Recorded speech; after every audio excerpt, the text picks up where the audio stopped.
रक्त में ब्लड के बारे में। रक्त तरल संयोजी उत्तक होता है। रक्त कैसा उत्तक होता है? तो तरल होता है, संयोजी उत्तक होता है। ऐसे पूछता है कि रक्त का आकार कैसा हो जाता है? तो उभय अवतल होता है, यानी रक्त कैसा होता है? उत्तल होता है।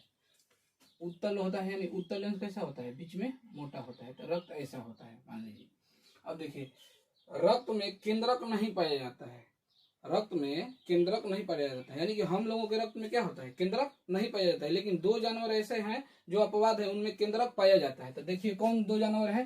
तो ऊंट और लामा जानवर है, जो ऊंट और लामा, इनमें केंद्रक पाया जाता है। यानी कि ऊंट और लामा में, इनके ब्लड में क्या होता है? केंद्रक पाया जाता है। लेकिन हम लोगों में केंद्रक नहीं पाया जाता है। हम लोगों के ब्लड में केंद्रक नहीं पाया जाता है। देखिए रक्त का पीएच मान कितना होता है? तो 7.4 होता है। रक्त का पीएच मान कितना होता है? 7.4 होता है, और ये क्षारीय होते हैं। यानी कि जिस विलयन का पीएच मान 7 से अधिक होता है, वो विलयन कैसा होता है? क्षारीय होता है।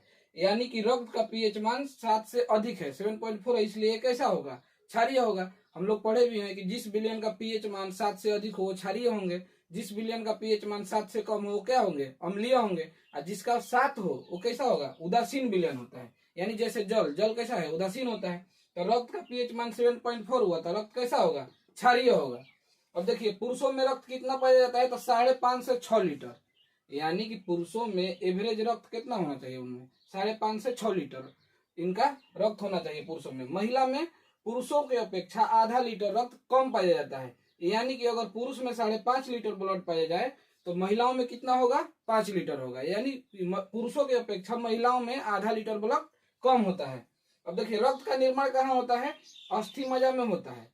यानी कि अस्थि मज्जा कहाँ है? जैसे मान लीजिए ये हाथ है, हाथ मान लीजिए हाथ है, तो इसमें मोटी मोटी हड्डियां हैं। हड्डी है, हड्डी के बीच में क्या है? वही अस्थि मज्जा है। यानी कि हड्डियों के बीच में जैसे ऐसे जाला के समान बना रहता है, इस तरह के जाला रहता है। इसी में बोन मैरो में मतलब छन छन के गिरते रहता है। ऐसे ब्लड को छानने का काम तो कौन करता है? किडनी करता है। देखिए इसी तरह का बोन मैरो होता है। यानी कि देखेंगे हड्डी टूटेगा तो उसमें क्या होता है? जाला के समान बना रहता है। तो इसी में हड्डियों का निर्माण होता है, ब्लड का निर्माण होता है। तो अस्थि मज्जा में ब्लड का निर्माण होता है। अस्थि मज्जा को क्या इंग्लिश में बोलते हैं? बोन मैरो बोलते हैं। बोन मैरो में ब्लड का निर्माण होता है। अब भ्रूण अवस्था में, यानी जो बच्चा माँ के गर्भ में हो, तो उस स्थिति में ब्लड का निर्माण कहाँ होगा? क्योंकि हड्डियों में तो उस स्थिति में अच्छी अच्छी हड्डियां जुड़ी भी नहीं होती हैं, न मोटी होती हैं। तो उस अवस्था में, भ्रूण अवस्था में कहाँ होगा? यकृत और पलिहा में निर्माण होता है। यकृत और पलिहा में ब्लड का निर्माण होता है। अब देखिए हीमोग्लोबिन की अगर मात्रा रक्त में कम हो जाती है तो रक्त क्षीणता होती है, यानी कि एनीमिया नामक रोग हो जाती है। अगर हम लोगों के रक्त में हीमोग्लोबिन की मात्रा में कमी आए तो क्या होगा? रक्त क्षीणता नामक रोग हो जाती है। देखिए हीमोग्लोबिन में कौन सा यौगिक पाया जाता है? तो हिमैटिन नामक यौगिक पाया जाता है। हीमोग्लोबिन में कौन सा यौगिक पाया जाता है? हिमैटिन नामक यौगिक पाया जाता है। हीमोग्लोबिन पुरुषों में कितना होता है और महिलाओं में कितना होता है? हीमोग्लोबिन का असर क्या होता है? अगर हमारे बॉडी में हीमोग्लोबिन की कमी हो तो क्या होता है? देखिए पुरुषों में हीमोग्लोबिन कितना होना चाहिए? तो 14 ग्राम पर डेसीलीटर पुरुषों में हीमोग्लोबिन होना चाहिए। पुरुषों में कितना हीमोग्लोबिन होना चाहिए? तो 14 ग्राम पर डेसीलीटर होना चाहिए पुरुषों में हीमोग्लोबिन। महिलाओं में हीमोग्लोबिन कितना होना चाहिए? 13 ग्राम पर डेसीलीटर।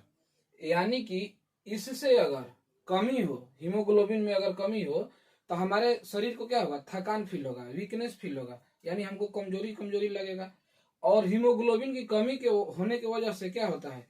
शरीर पीला पड़ने लगता है। यानी कि अगर हमारे शरीर में हीमोग्लोबिन अगर कमी हो तो पहचान इसका क्या है? कि शरीर पीला होने लगता है। यानी देखेंगे तो हाथ पीला पीला नजर आने लगेगा। इससे कमजोरी होगा, थकान रहेगा, बहुत ज्यादा नींद भी आता है अगर हीमोग्लोबिन की कमी हो तो। उसके बाद सिर दुखता है और हार्ट तेज तेज से धड़कते हैं। अगर हीमोग्लोबिन की मात्रा कमी हो शरीर में तो हार्ट क्या होते हैं? जल्दी जल्दी पंप करते हैं। यानी आपको महसूस होता है कि हमको थकान है। अगर चलिएगा फिरिएगा तो थकान की वजह से क्या करेंगे? बैठ जाएंगे, आपको वीकनेस फील होगा। यानी कि हीमोग्लोबिन की मात्रा में कमी हो तो वीकनेस फील होता है। और भी हो सकता है कि हीमोग्लोबिन अगर आपका कम है, मान लीजिए अगर घर में कोई पेशेंट है, अगर उसको आप ब्लड देना चाहेंगे तो आप उसको ब्लड नहीं दे सकते हैं, क्योंकि डॉक्टर मना करेगा कि आपका हम ब्लड नहीं लेंगे, क्योंकि आपके शरीर में हीमोग्लोबिन की मात्रा कमी है। अगर हीमोग्लोबिन की कमी रहेगा शरीर में, ब्लड में, तो डॉक्टर आपको ब्लड डोनेट भी नहीं करने देगा, क्योंकि आप खुद ही एक मरीज है, आपका ब्लड नहीं निकालेगा, नहीं तो और आप बीमार पड़ जाएंगे जिसके वजह से। और हीमोग्लोबिन अगर आपके शरीर में 10 से कम होता है तो आपको क्या होता है, पूरा अब चल ही नहीं पाइएगा, चल फिरने में क्या होगा, दिक्कत होगा, बहुत ज्यादा नींद भी आएगा आपको। तो इसलिए हीमोग्लोबिन का होना बहुत जरूरी है। हीमोग्लोबिन रहेगा तो आप ब्लड भी डोनेट कर सकते हैं, क्योंकि आपका हीमोग्लोबिन ही बताता है कि आपके शरीर में रक्त की मात्रा कितनी है। ऐसे तो ज्ञात करने के लिए हीमोसाइटोमीटर होता है, आरबीसी की संख्या ज्ञात किया जाता है हीमोसाइटोमीटर से। जब हम रक्त के बारे में बताएंगे, जिसे डब्ल्यूबीसी आरबीसी, तो बताएंगे वहां। तो देखिए, ब्लड बैंक किसको बोलते हैं, तो ब्लड बैंक प्लीहा को बोल जाते हैं। ब्लड बैंक किसको बोलते हैं, स्प्लीन यानी कि प्लीहा को हम लोग ब्लड बैंक बोलते हैं। तो जहां ब्लड बैंक होगा वहीं तो कब्र भी होगा उसका, ताकि वहीं तो पता चलेगा कि जहां स्टोर हो रहा है वहीं तो ब्लड को नष्ट करने वाला भी होगा। तो प्लीहा में ही, यानी कि प्लीहा को कब्र बोला जाता है, प्लीहा को कब्र बोला जाता है क्या, यानी कि 120 दिन के बाद ब्लड खत्म हो जाते हैं, नष्ट हो जाते हैं, क्योंकि उनका जीवन काल 120 दिन होता है। तो उतने दिन के बाद ये कहाँ जाके स्टोर होंगे, तो यही प्लीहा में जाके स्टोर हो जाते हैं। और ऐसे ब्लड बैंक भी किसको बोलते हैं, स्प्लीन यानी प्लीहा। इसका एक और नाम होता है तिल्ली भी इसको बोलते हैं, एक और नाम इसका क्या है, तिल्ली भी इसी को बोलते हैं।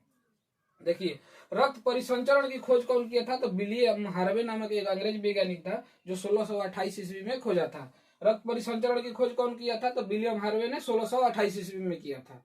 ठीक है, में रक्त का दो भाग हो गया, एक प्लाज्मा हो गया, एक रुधिराणु हो गया। प्लाज्मा कितना होता है रक्त का, तो प्लाज्मा रक्त का 60% होता है। अभी 60% में 90% क्या होते हैं, 90% जल होते हैं, 90% जल होते हैं। अब 90% जल हुआ तो 10% भी तो कुछ और होगा। तो 10% में देखिए 7% प्रोटीन होता है, और 3% क्या होता है, 3% में अन्य सभी होते हैं। तो 7% में जो प्रोटीन होता है, तो प्रोटीन अलग अलग तरह के होते हैं। देखिए, अब अगला वीडियो में प्लाज्मा के बारे में बढ़िया से देखेंगे। देखिए, 2 प्रोटीन इसमें लिखे हैं, एल्बुमिन, एल्बुमिन नामक एक प्रोटीन होता है प्लाज्मा में। प्लाज्मा को क्या करता है, तो प्लाज्मा में रुधिर में क्या करता है, रक्त के दाब को बनाने का काम करता है। जिसे रक्त परिसंचरण होता है तो उस दाब को कौन बना के रखता है, तो एल्बुमिन नामक प्रोटीन होता है जो रक्त के दाब को बना के रखता है। और गल्बोमिन नामक एक प्रोटीन है, गल्बोमिन नामक प्रोटीन क्या करता है, तो ये एंटीबॉडी के समान कार्य करता है। एंटीबॉडी के समान कार्य मतलब कि क्या, ये शरीर के अंदर वायरस को और बैक्टीरिया को नष्ट करने का काम करता है। ये क्या करता है, वायरस और बैक्टीरिया को नष्ट करने का काम करता है कौन, तो गल्बोमिन नामक एंटीबॉडी जो होता है ये नष्ट करने का काम करता है। पूछता है कि प्लाज्मा का रंग कैसा होता है, तो प्लाज्मा पीले रंग का होता है।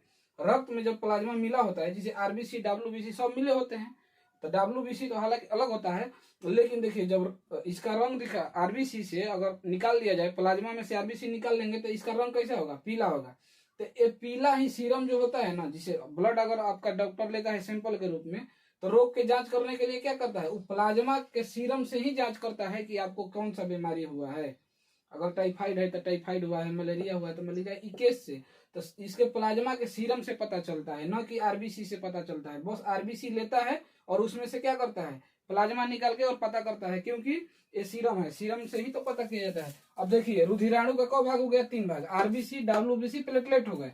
आरबीसी, आरबीसी को रेड ब्लड सेल बोलते हैं, डब्ल्यूबीसी को व्हाइट ब्लड सेल बोलते हैं, और प्लेटलेट बोलते हैं, इस प्लेटलेटर्स को प्लेटलेट बोलते हैं। अब देखिए, आरबीसी का बायोलॉजिकल नाम क्या होता है, एरिथ्रोसाइट। डब्ल्यूबीसी का ल्यूकोसाइट, क्योंकि ल्यूकोसाइट कैंसर होता है, जब कैंसर होता है तो डब्ल्यूबीसी प्रभावित होता है। मतलब क्या, सेल को अनियंत्रित विखंडन से तो ल्यूकेमिया होता है, कैंसर होता है। तो ल्यूकोसाइट किससे बना है, ल्यूकेमिया से बना है। प्लेटलेट हो गया, प्लेटलेट का बायोलॉजिकल नाम क्या है, थ्रोम्बोसाइट होता है। अब देखिए, आरबीसी की संख्या रक्त में कितनी होती है, तो 50 लाख होती है। आरबीसी की संख्या क्या होती है, 50 लाख होती है। तो 50 लाख को कहीं कहीं 5 मिलियन भी लिखता है, क्योंकि 50 लाख लिखिए या 5 मिलियन लिखिए बराबर है। अब देखिए, आरबीसी का जीवन काल कितना होता है, तो 120 दिन होता है। आरबीसी का जीवन काल कितना दिन होता है, 120 दिन होता है। आरबीसी का निर्माण कहाँ होता है, तो अस्थि मज्जा, बोन मैरो में, यानी कि हमारे हड्डी जो है, मोटे मोटे हड्डियां हैं, उनमें एक छन्नी के समान, जाला के समान बना होता है हड्डियों के बीच में। हड्डियां क्योंकि खोखली होती है, और खोखली होती है तो उसमें क्या होता है, जाला होता है, उसी में क्या होता है, अस्थि मज्जा होता है, यानी बोन मैरो, उसी में ब्लड का निर्माण होता है। और ब्लड, इसका मृत्यु कहाँ होता है, तो स्प्लीन यानी कि प्लीहा में। प्लीहा कहाँ होता है, तो लेफ्ट साइड में यहाँ पे होता है। स्प्लीन, प्लीहा या तिल्ली बोलते हैं, उसका नाम है। स्प्लीन होता है, प्लीहा होता है, तिल्ली एक ही नाम है। इसी में इसका क्या होता है, मृत्यु भी होता है। आरबीसी का, डब्ल्यूबीसी को, डब्ल्यूबीसी की संख्या कितनी है, तो 10,000 है। इसका बायोलॉजिकल नाम क्या है, ल्यूकोसाइट है। अब देखिए, 10,000 संख्या होती है। इसका जीवन काल कितना होता है, 4 दिन। 4 दिन के बाद डब्ल्यूबीसी क्या होते हैं, नष्ट हो जाते हैं। तो डब्ल्यूबीसी नष्ट कहाँ होते हैं, तो रक्त में ही नष्ट होते हैं। कहाँ होते हैं? तो रक्त में ही नष्ट होते हैं। डब्ल्यूबीसी का काम क्या है कि ये हमारे शरीर में क्या करते हैं? रोग से लड़ने का काम करते हैं, रोगों से सुरक्षा प्रदान करते हैं, शरीर को संक्रमण से बचाते हैं। जैसे मान लीजिए आप एक्सीडेंट करेंगे तो सबसे पहले कौन दिखता है? तो डब्ल्यूबीसी ही दिखता है, व्हाइट दिखेगा। उसके बाद क्या होता है? रेड ब्लड आना चालू होता है। प्लेटलेट, प्लेटलेट की संख्या कितनी होती है? 2 लाख होती है। और इसका जीवन काल कितना होता है? 7 दिन। अगर डेंगू जब काटता है, डेंगू मच्छर है जब काटता है, तो कौन सा डेंगू बुखार होता है, तो उसमें सबसे ज्यादा अगर कोई प्रभावित होता है तो प्लेटलेट। अगर प्लेटलेट प्रभावित होते हैं तो शरीर में सबसे ज्यादा सुस्ती इसी की वजह से आता है। हीमोग्लोबिन से भी आता है, क्योंकि हीमोग्लोबिन की संख्या में भी कमी आए तो आपका शरीर क्या होता है? सुस्त होता है, ज्यादा नींद आता है। प्लेटलेट में भी वही होते हैं। अब इसके बारे में हम लोग अलग अलग पढ़ लेंगे, क्योंकि बहुत सारे हैं। जिसकी प्लाज्मा में बहुत 7% प्रोटीन होता है, तो हम तो अभी 2 प्रोटीन के बारे में पढ़े हैं, तो अलग अलग पढ़ लेंगे। एल्बुमिन का काम क्या है? रुधिर दाब को बनाए रखना।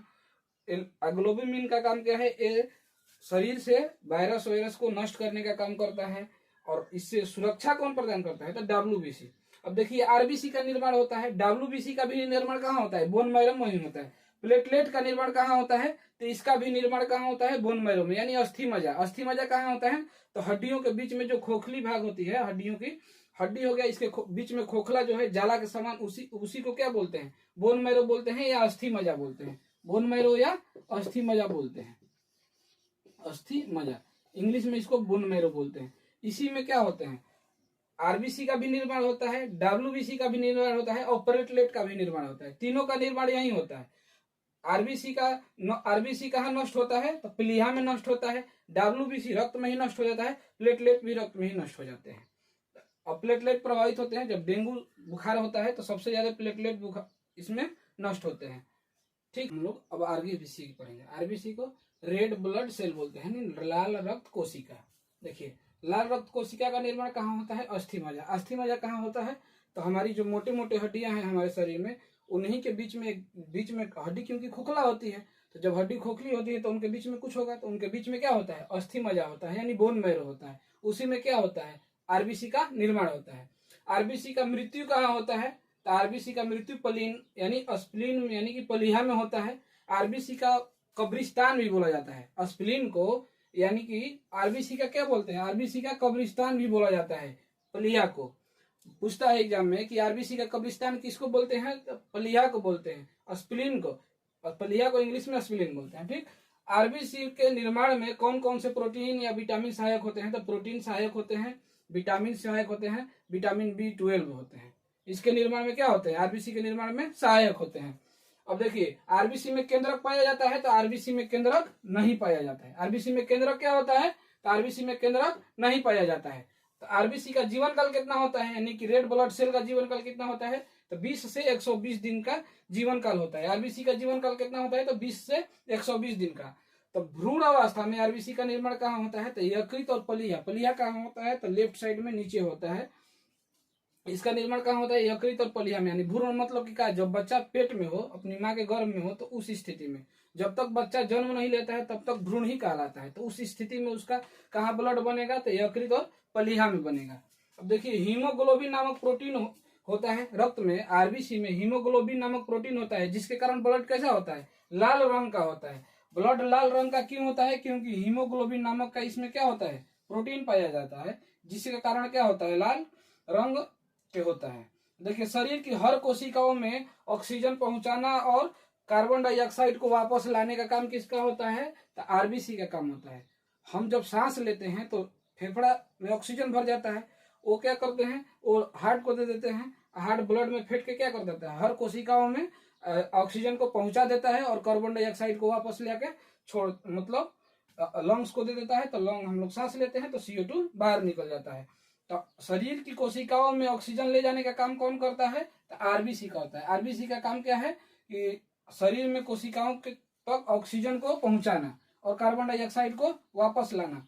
अब आरबीसी की संख्या कैसे ज्ञात करेंगे? जैसे मान लीजिए हमारे शरीर में आरबीसी की संख्या में कमी होती है तो हीमोग्लोबिन की कमी होती है, और हीमोग्लोबिन की कमी होती है तो थकान महसूस होता है, बहुत तरह की बीमारियां पकड़ने लगती है। तो आरबीसी की संख्या कैसे पता करेंगे? तो आरबीसी की संख्या हीमोसाइटोमीटर नाम से ज्ञात की जाती है। आरबीसी की संख्या कैसे ज्ञात कर रहे हैं? तो आरबीसी की संख्या हीमोसाइटोमीटर से ज्ञात करते हैं। हम लोग WBC के बारे में पढ़ेंगे, व्हाइट ब्लड सेल यानी श्वेत रक्त कणिका। देखिए ब्लड में इसकी संख्या बहुत ही कम होती है, क्योंकि RBC की संख्या कितनी होती है, 50 लाख होती है, और WBC की संख्या कितनी होती है, तो 10,000 होती है, तो बहुत कम होती है। इनका रेशियो भी लिखे हैं कि RBC और WBC का अनुपात यानी 600 RBC पर 1 WBC पड़ता है, यानी 600 रेशियो 1 के रेशियो में होता है। अब देखिए इसका निर्माण कहाँ होता है RBC का, तो RBC का निर्माण अस्थि मज्जा में होता है। अस्थि मज्जा को क्या बोलते हैं, बोन मैरो बोलते हैं इंग्लिश में। अब देखिए मृत्यु कहाँ होती है इसकी, तो ब्लड में होती है। WBC की मृत्यु कहाँ होती है, तो WBC की मृत्यु रक्त में ही हो जाती है। अब देखिए इसका जीवन काल कितना होता है, तो 2 से 4 दिन, यानी कि WBC का जीवन काल कितना होता है, तो 4 दिन का होता है। WBC का जीवन काल क्या होता है, 4 दिनों का होता है। अब जिनका WBC बढ़िया होता है उनका घाव बहुत जल्दी भर जाते हैं। तो WBC का काम क्या है कि ये घाव को भरने में भी सहायक होते हैं, यानी कि अगर आपको जख्म है तो जख्म को अगर ठीक कर देंगे, यानी कि आपका WBC अच्छा अनुपात में है तो आपका WBC क्या करेगा, घाव को जल्दी भर देगा। और RBC और WBC का अनुपात क्या होता है, तो 600 रेशियो 1 के अनुपात में, मैंने 600 अनुपात 1 के, यानी कि 600 अगर RBC है ना, तो 600 RBC पर 1 WBC पड़ेगा। ठीक, इसका मुख्य कार्य क्या है, तो WBC का मुख्य कार्य है कि शरीर में रोगों से, संक्रमण से बचाना। अगर आप पर मान लीजिए जैसे HIV होता है, जिसे कोई भी अगर बीमारी होता है तो इसके बीमारी से लड़ने का काम कौन करता है, तो WBC बीमारी से लड़ने का काम करता है। इसी कारण WBC को क्या बोलते हैं, शरीर का रक्षक बोलते हैं या शरीर का बॉडीगार्ड बोलते हैं। तो एग्जाम में पूछा है कि शरीर का बॉडीगार्ड यानी कि रक्षक किसको बोलते हैं, तो WBC का बोलते हैं।